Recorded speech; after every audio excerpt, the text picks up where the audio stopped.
Praise the Lord दोस्तों, एक बार फिर से आपका स्वागत है अपने इस YouTube चैनल पे जिसका नाम है प्लेजेंट वर्शिप। आप सभी को प्रभु यीशु मसीह में प्यार भरा सलाम। और आज हमारी सीरीज़ का चौथा वीडियो है, तीसरा पॉइंट है जिसको हम डिस्कस करेंगे आपस में, जिस पे हम चर्चा करने जा रहे हैं। पहले हमने पिछले दो पॉइंट्स पे हमने दो चिन्हों पे हमने चर्चा करी थी, अब ये हमारा तीसरा है जिस पे हम चर्चा करेंगे। और आज का विषय क्या है, ये तीसरा पॉइंट है क्या? तीसरा पॉइंट सबसे ज़रूरी, सबसे महत्वपूर्ण पॉइंट है, वो है स्पिरिचुअल साइन, जो साइंस ऑफ स्पिरिचुअलिटी, यानी कि स्पिरिचुअल साइंस यानी कि आत्मिक चिन्ह जो हमें देखने को मिलेंगे अंत के समय में, जब प्रभु यीशु मसीह का आगमन बहुत निकट होगा।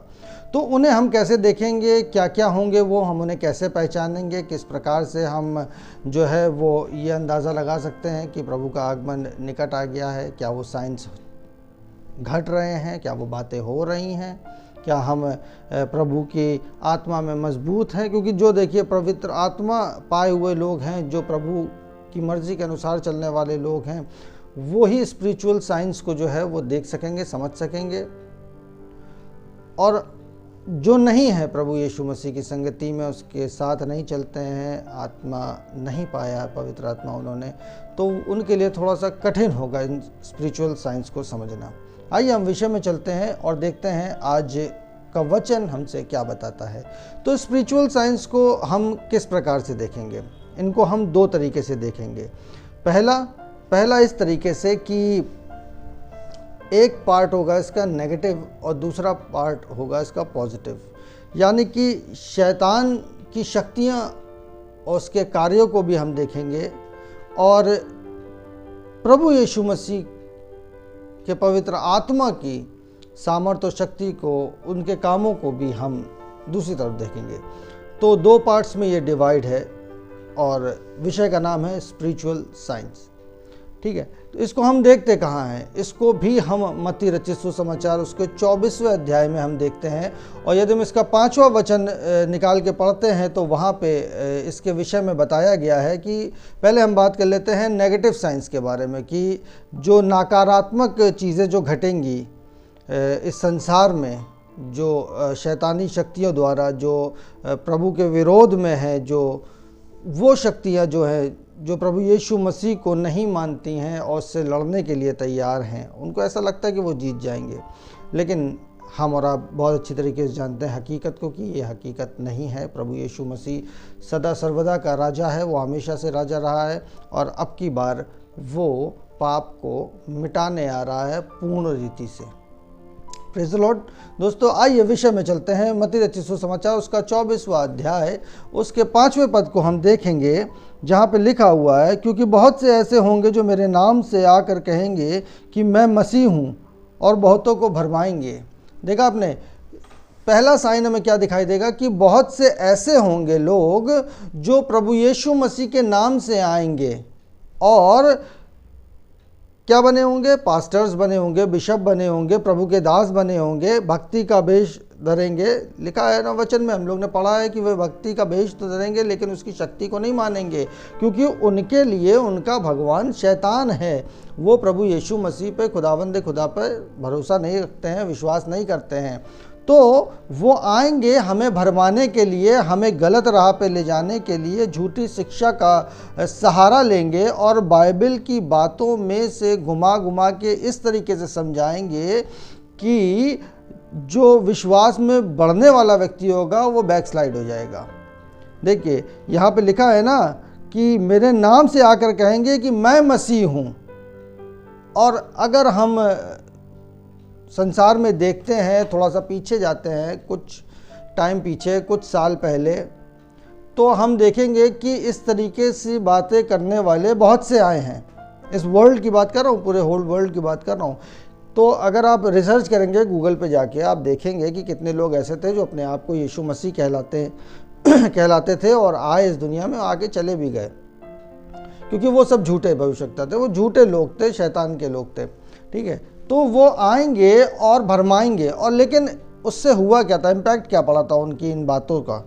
लोगों पर बहुत सारे लोग उनके पीछे चल दिए थे। आपको मालूम है, आप जाइएगा गूगल करके रिसर्च करके देखिएगा, बहुत सारे लोग उनके फॉलोअर्स हो गए थे। और नेटफ्लिक्स पे मेरे ख्याल से एक सीरीज़ नेटफ्लिक्स पे थी या अमेज़ॉन प्राइम पे एक सीरीज़ भी चालू हुई थी, हालांकि मैं नहीं देखता ये सारी चीज़ें, लेकिन मुझे कहीं से पता चला कि ये सीरीज़ चालू हुई थी। इसमें यीशु मसीह के चरित्र को बड़े गलत तरीके से प्रकट करके दिखाया जा रहा है। तो ये कौन कर रहा है, कौन लोग हैं जो ये कर रहे हैं? ये वही लोग हैं जो अंत के समय में, जिनके बारे में वचन हमें बता रहा है कि अंत के समय में आएंगे और कहेंगे मैं मसीह हूँ। और पहले से आपकी माइंड प्रोग्रामिंग ये करी जा रही है कि वचन को निकाल के जो उनकी बातें हैं, जो उनके अनुसार जैसा खुदावन यीशु मसीह होना चाहिए आपके जहन में, वो उन बातों को आपके जहन में भर देना चाहते हैं। क्योंकि आज इंसान दो चीज़ों के बिना नहीं रह पाता। पहला क्या? मोबाइल, दूसरा टेलीविज़न।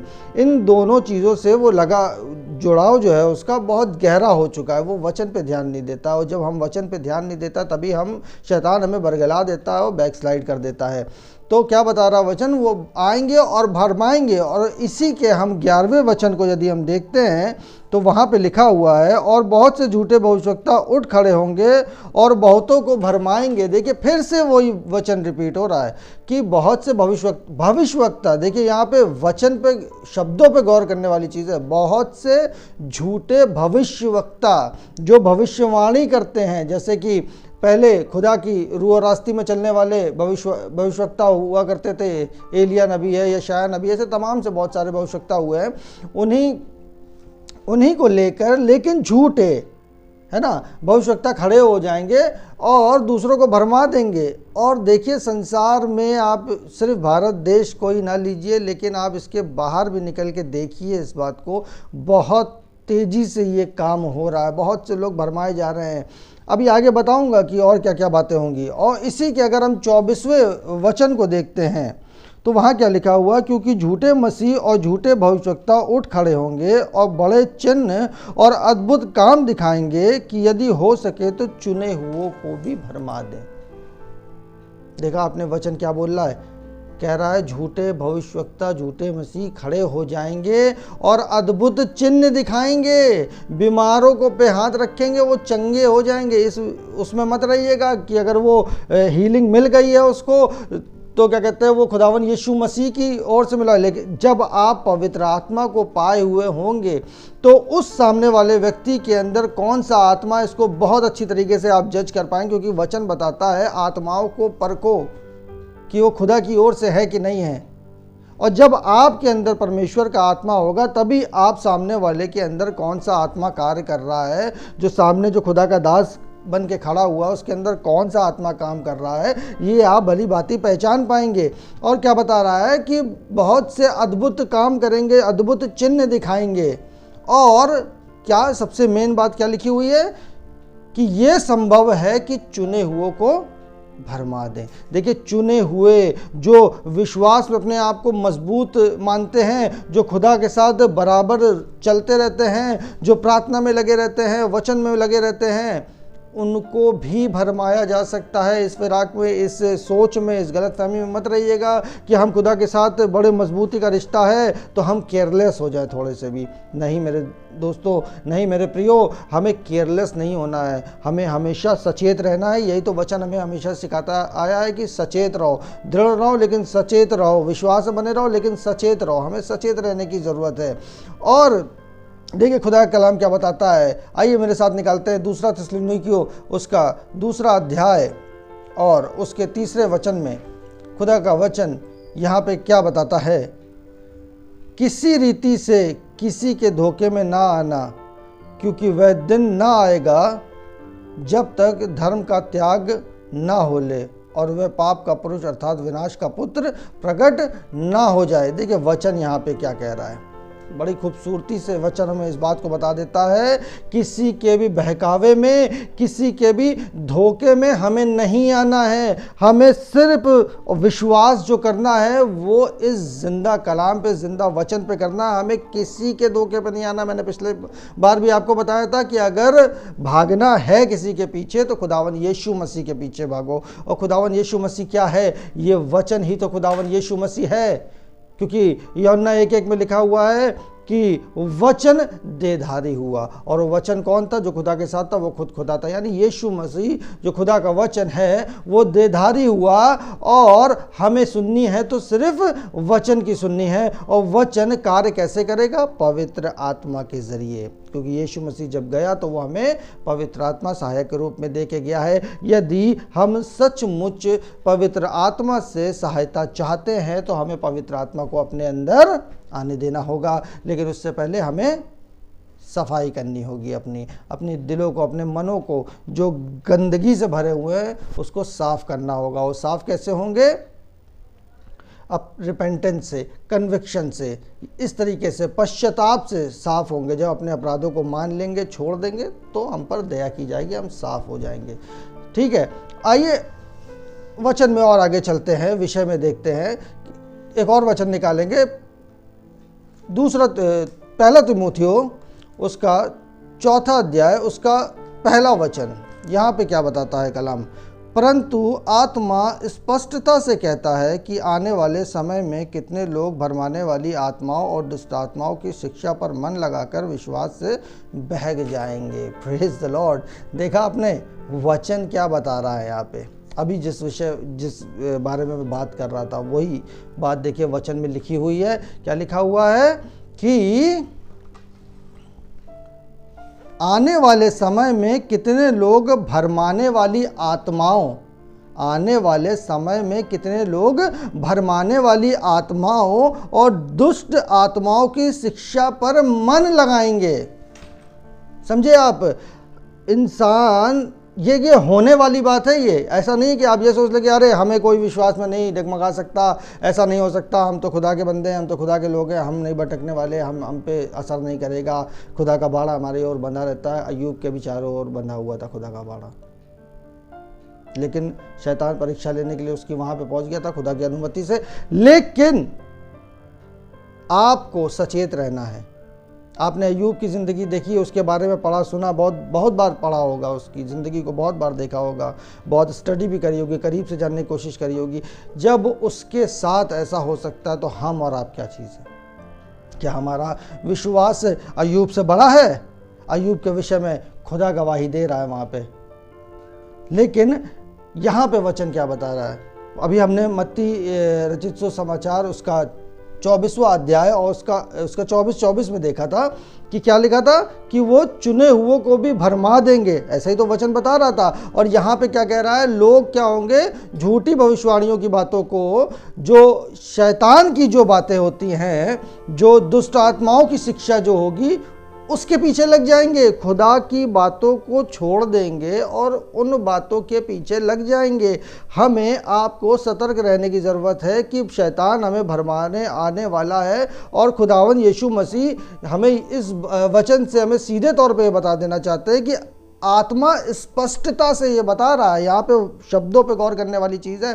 वचन जो लिखा हुआ है उसके हर एक शब्द पे जब आप गौर करेंगे तब आप गहराई को समझ सकेंगे, माप सकेंगे कि यहाँ पे बात क्या हो रही है। यहाँ पे बात हो रही है कि आत्मा स्पष्टता से कह रहा है कि लोग जो होंगे अंत समय में झूठी बातों की तरफ, दुष्ट आत्माओं की जो शिक्षा होंगी उसकी तरफ मुड़ के चलने लगेंगे।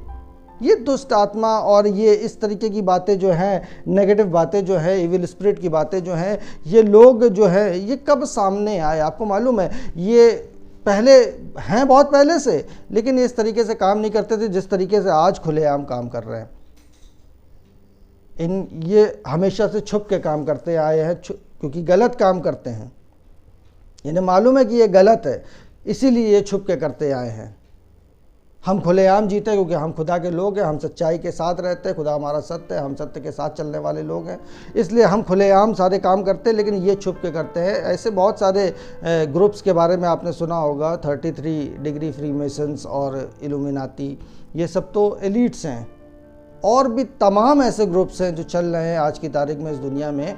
और इन लोग जो थे वो छुप के काम करते थे। लेकिन 19th सेंचुरी के मिड में इन लोग ने प्रयास करा थोड़ा सा एक स्टेप आगे लेने का। और मैं आपको बताऊं कि 1960 में जो थे इन लोग जो थे बहुत तेज़ी से खुलेआम अपने कार्यों को, अपनी झूठी शिक्षाओं को फैलाने लगे।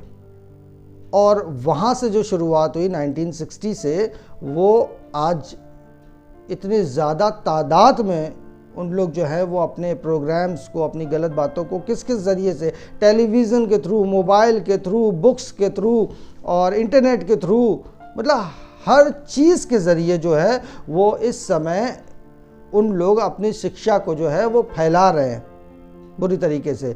और इन बातों पे हमारा ध्यान नहीं जाता है। हमारा ध्यान कहाँ रहता है? हमारे परिवार पे, हमारे बीवी बच्चे, हमारे पति, हमारे माता पिता, दोस्त यार, ये वो, कैसे पैसा आ जाएगा, कोरोना है, लॉकडाउन लगा हुआ है, इन्हीं सब बातों में खुदा के वचन पे ध्यान नहीं दे रहे। खुदा के वचन पे ध्यान दीजिए। आत्मा स्पष्टता से बता रहा है, यदि हम वचन में नहीं बने रहेंगे, ये यहोशू नबी की किताब उसके पहले वचन के पहले अध्याय के 8वें वचन में कहता है, शरीयत की किताब चित्त से तेरे कभी उतरनी नहीं चाहिए, दिन रात तेरा ध्यान इसमें लगा रहना चाहिए। है क्या ऐसा? है सचमुच ऐसा? आप अपने आप से पूछिए, क्या सचमुच ऐसा है? क्या शरीयत की किताब, ये कलाम मुकद्दस हमारे जहनों में बसा हुआ है? क्या हमें सारी बातें याद रहती हैं? अरे सारी छोड़िए, आधी बातें याद रहती हैं? नहीं याद रहती। क्यों याद रहेंगी? क्योंकि हम समय ही नहीं देते हैं इसमें। हम खुदा को समय नहीं दे रहे हैं। जब हम आज खुदा को समय नहीं देंगे तो कल वो जब आएगा तो हमें समय नहीं देगा। आज वो हमारे द्वार पे खड़ा होकर खटखटा रहा है, कल हम उसके द्वार पे खड़े होकर खटखटाएंगे।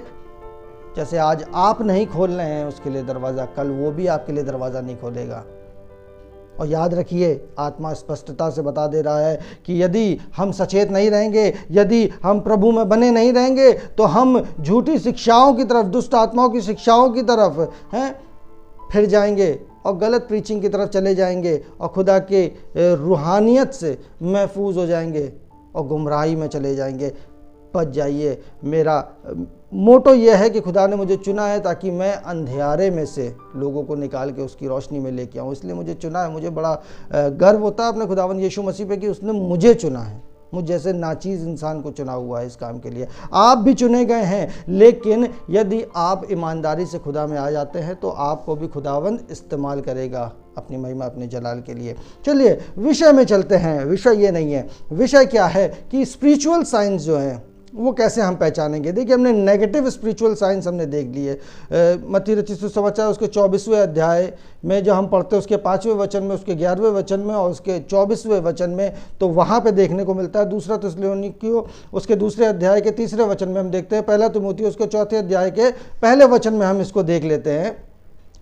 तो ये सारी चीज़ों को हमने देखा कि नेगेटिव चीज़ें, जो नेगेटिव स्पिरिचुअल साइंस हैं, वो कैसे हम समझ सकते हैं, परख सकते हैं, देख सकते हैं। और अब बात करते हैं पॉजिटिव साइंस की, क्योंकि शैतान तो अपनी जगह अपना काम करेगा, क्योंकि अंत के समय में वो तो और जोरावर होकर काम करेगा। ये बात बहुत अच्छी तरीके से हम लोग जानते हैं। तो उसको काम करने दीजिए, वो करेगा, लिखा हुआ है, इसलिए वो कार्य पूरा होगा। अब दूसरी तरफ हम आते हैं कि हमें क्या करना है।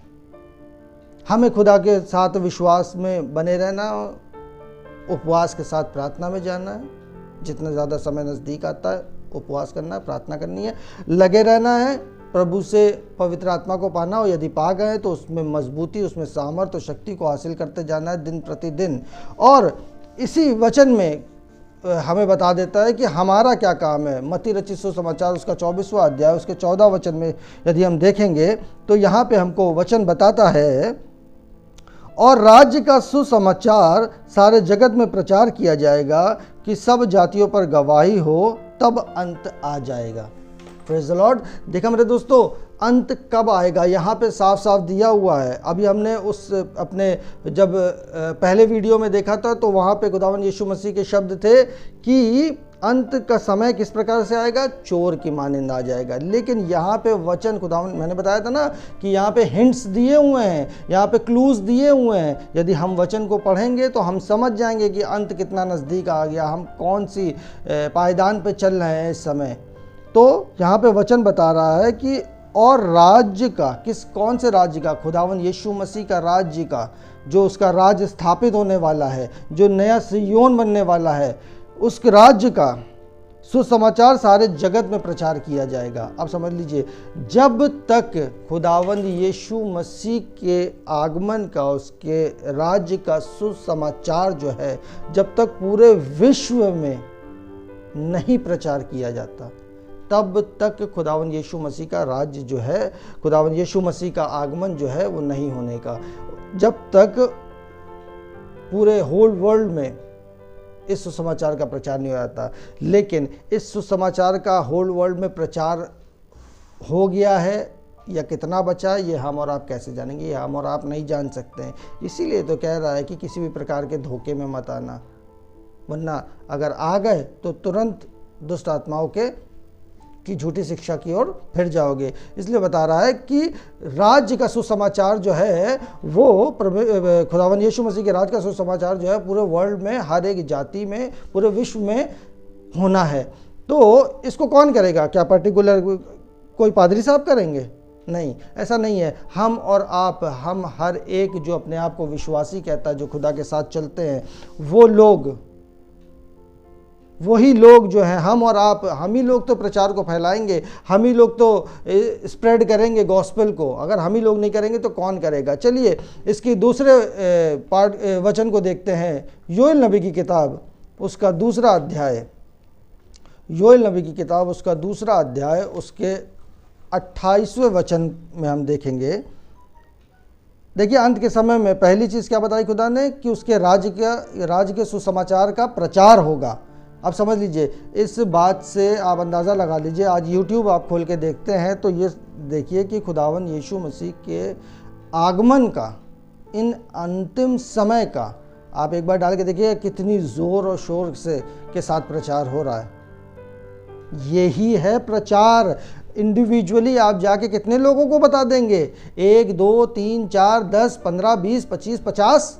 लेकिन इसके थ्रू, इंटरनेट के थ्रू, टेलीविज़न के थ्रू, हैं, इसके थ्रू आप कैसे बताएंगे? इसके थ्रू आप यहीं पे एक जगह पे बैठे बैठे आप कम से कम नहीं तो 100, 150, 200, 1000, 10,000, 50,000 लोगों को एक साथ बता सकते हैं। तो इसी तरीके से तो स्प्रेड हो रहा है गॉस्पेल। इसी तरीके से परमेश्वर के आगमन का, जो खुदा के दास इस समय लगे हुए हैं रूह और आस्ती के साथ प्रभु के सुसमाचार के प्रचार को करने में, अंत के समय की बातों को लेकर जो प्रचार किया जा रहा है, वो क्या प्रचार हो रहा? परमेश्वर के राज का ही तो प्रचार हो रहा है। यूट्यूब के जरिए देखिए जाके कि कितने लोग, कितने खुदा के दास जो हैं वो प्रचार कर रहे हैं। और उसके साथ साथ ये होगा। और दूसरी बात क्या होगी? योएल नबी की किताब उसका दूसरा अध्याय, उसके 28वें वचन में जब हम देखते हैं, वैसे तो 28 से 32 तक हमें पढ़ना चाहिए, लेकिन मैं 28वां वचन आपके साथ पढ़ देता हूँ। उन बातों के बाद मैं सब प्राणियों पर अपना आत्मा उंडेलूंगा, तुम्हारे बेटे बेटियां भविष्यवाणी करेंगे, और तुम्हारे पुरनिये स्वप्न देखेंगे, और तुम्हारे जवान दर्शन देखेंगे। Praise the Lord, hallelujah, praise the Lord. देखिए वचन क्या बता रहा है, परमेश्वर क्या कह रहा है अपने लोगों से कि अंत के समय में खुदावंद खुदा क्या करेगा? हम पर अपनी आत्मा को उंडेल देगा। लिखा है ना, अंत के समय में मैं अपनी आत्मा को उंडेलूंगा। किन पर? जो सच्चाई, ईमानदारी, देनदारी के साथ प्रभु में लगे रहते हैं, परमेश्वर में लगे रहते हैं, बड़ी दीनता, हलीमता के साथ, जो उसके साथ जुड़ के उसकी मर्जी को अपने जीवन से पूरा होने दे रहे हैं। उनकी बात कर रहा, सिर्फ सबकी बात नहीं कर रहा है। क्योंकि खुदावन यीशु मसीह कहता है, मैं सारे जगत के लिए प्रार्थना नहीं करता, मैं सिर्फ उनके लिए प्रार्थना करता हूँ जिसे पिता तूने मुझे चुन के दिया है। समझ लीजिए, बात बहुत गंभीर है। स्टडी करिएगा, समझ में आ जाएगी। और नहीं समझ में आता तो कमेंट में मुझसे पूछ सकते हैं, मैं बेधड़क आपको बता दूंगा। और अगर मैं देखूंगा उसमें कि वीडियो बनाने की भी ज़रूरत पड़ती तो मैं एक नया वीडियो उस पर भी बना दूंगा। तो वचन क्या कह रहा है? इन सब बातों के बाद मैं सब प्राणियों के पर अपना आत्मा उंडेलूंगा, तुम्हारे बेटे बेटियां जो हैं वो क्या देखेंगे? भविष्यवाणी करेंगे। तुम्हारे बेटे बेटियां क्या करेंगे? भविष्यवाणी करेंगे। तुम्हारे पुरनिये जो होंगे वो स्वप्न देखेंगे, और तुम्हारे जवान जो होंगे वो दर्शन देखेंगे। खुदावन यीशु मसीह जो है वो इस समय जवानों को बहुत अच्छी तरीके से इस्तेमाल कर रहा है। जवानों को इस्तेमाल कर रहा है। एक गीत है जिसको हम गाते, उठो जवानों तुम हो जाओ तैयार, फैला है अंधियारा, दिया जलाना है। समझ लीजिए, खुदावन यीशु मसीह जवानों को आज की तारीख में बुला रहा है। क्योंकि आज की तारीख में यदि हम यूथ की हालत देखते हैं तो वो क्या है? वो शैतान की, उस दुष्ट आत्माओं की गलत शिक्षा की ओर चले जा रहे हैं। चरस, गांजा, शराब, सिगरेट, मसाला, अफीम, पता नहीं कितने तरीके के गुनाह कूल लगते हैं उन लोगों को। अच्छे लगते हैं, उनमें उनको मज़ा आता है, आनंद आता है। उनको वचन में आनंद नहीं आता है जिसमें हम जो है वो आत्मिक आनंद पाते हैं, उसमें आनंद नहीं आता, उनको उसमें आनंद आता है। तो हलाकत की तरफ जा रहे हैं। एक ऐसा ही मार्ग है जो मनुष्य को ठीक जान पड़ता है, लेकिन उसके अंत में मृत्यु है। हमारे सामने दो रास्ते होते हैं, एक आसान और एक चौड़ा है। नहीं, एक चौड़ा मार्ग और एक सकरा मार्ग होता है। मनुष्य हमेशा चौड़े वाले मार्ग को ही चुनना पसंद करता है, ये फितरत है मनुष्य की।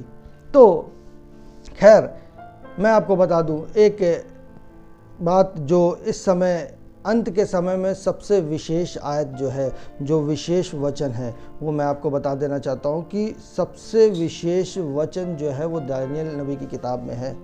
यदि दानियल नबी की किताब उसका 12वां अध्याय हम निकाल के देखेंगे तो वहाँ पे जो बात लिखी हुई है, मेरा यकीन मानिए, वो आज की तारीख में पूरी होने के सारे सिम्टम्स जो हैं हमें नज़र आ रहे हैं।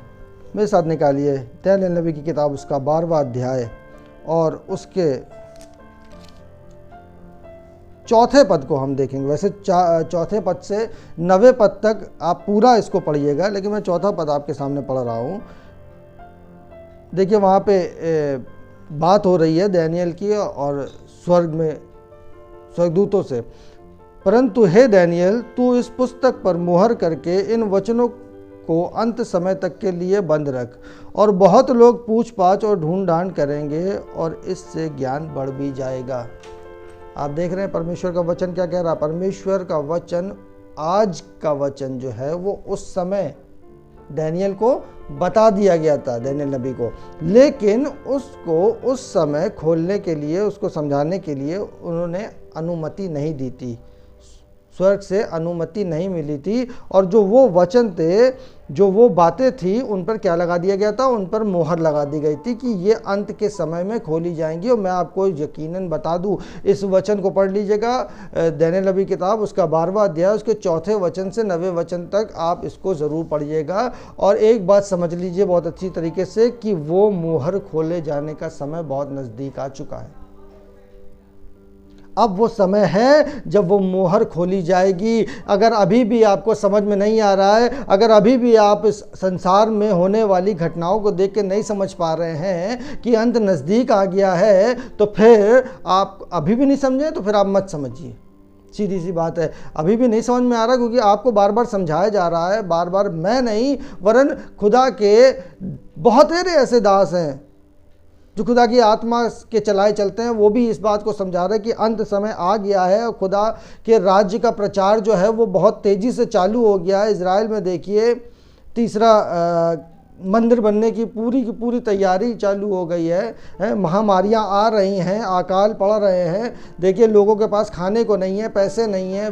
लॉकडाउन क्या है, ये एक तरीके का अकाल ही तो है जो इस समय पड़ रहा है। और ये कोरोना क्या है, एक तरीके की महामारी तो है। यही तो वचन में लिखा हुआ है, मत्ती रचित सुसमाचार उसके 24वें अध्याय में। यही तो द साइन ऑफ नेचर थे जो मैंने पिछले वीडियोस में आपको बताए थे। तो जब सारी घटना को हम यहाँ पे घटते देख रहे हैं तो हमें क्या चाहिए कि हमें सचेत हो जाना चाहिए। और जो वचन मैंने पॉजिटिव वाले बताए हैं, मत्ती रचित सुसमाचार उसका 24वां अध्याय उसका 14वां पद और योएल नबी की किताब उसका 2रा अध्याय, उनको जाके पढ़िए, उनसे सीखिए, समझिए और उस काम में लग जाइए जो खुदा ने आपके लिए चुना हुआ है। यदि आप चाहते हैं, देखिए यीशु मसीह ने किसी को मना नहीं करा कि तुम मेरे राज्य में ना आओ। वो कहता है यदि तुम इस लायक हो तो तुम मेरे राज्य में आओगे, यदि नहीं हो तो तुम नहीं आ पाओगे। तो हमें उस लायक बनना है ना, हमें लायक बनना है तो हमें खुदा के काम करने होंगे, अच्छे मार्क्स लाने हैं तो हमें पढ़ाई करनी होगी। तो जाइए, वचन पढ़िए, उसकी बातों पर मनन करिए, अध्ययन करिए, उसको अपने अंदर उतारिए, खुदा के साथ संगति में जाइए, उपवास के साथ प्रार्थना करिए, वचन पढ़िए, पवित्र आत्मा का दान पाइए और खुदा की बादशाहत के वारिस हो जाइए। सिर्फ इतना सा वचन है, इतनी सी बात है। अगर इसको हम गांठ बांध के अपने जीवन में उतार लेते हैं तो सचमुच हम परमेश्वर के राज में जाने पाएंगे। तो आज का विषय था स्पिरिचुअल साइंस, कि आत्मिक चिन्ह जो हैं वो हम किस प्रकार से देखेंगे अंत के समय में, कैसे पहचानेंगे कौन से नेगेटिव पॉइंट्स होंगे, कौन से साइंस होंगे और कौन से पॉजिटिव साइंस होंगे, इन दोनों बातों को आज हमने अच्छी तरीके से समझ लिया है, लेकिन अध्ययन करेंगे तभी और अच्छी तरीके से समझ पाएंगे। तो विषय यही था। अब इसके बाद पांचवा वीडियो आएगा और चौथा पॉइंट होगा, उसको भी हम देखेंगे अपने आने वाले अगले वीडियो में। तब तक के लिए मुझे इजाज़त दें, और अगर चैनल पर नए हैं तो प्लीज़ इसको सब्सक्राइब कर दीजिएगा, वीडियो को लाइक और शेयर ज़रूर कर दीजिएगा, ताकि जो वचन आपने पाया है वो वचन दूसरों तक ज़रूर पहुँचे। यदि आप खुदा के काम को रोकेंगे तो खुदा किसी और से ये काम करवा लेगा, लेकिन उसकी सज़ा जो है वो आपको ज़रूर मिलेगी। इसलिए वचन को फैलाएं, उसको रोके नहीं। Praise the Lord. दोस्तों, मेरे ऐसे कड़े शब्दों के लिए मुझे माफ़ करिएगा, लेकिन सिखाना समझाना मेरा फ़र्ज़ है, यही मुझे ऊपर से आज्ञा मिली हुई है। तो मैं अपने काम को पूरी ईमानदारी के साथ करता हूँ, और आशा उम्मीद है कि आपने आज के वीडियो से कुछ सीखा हो, ज़रूर कुछ सीखा होगा, समझा होगा, और आने वाले वीडियोस में भी आप ज़रूर हमारे साथ बने रहेंगे और कुछ नया सीखने पाएंगे। इसी के साथ मैं आज के वीडियो को यहीं पर समाप्त करते हैं। खुदा आप सबको आशीष और बरकत दे। आमीन।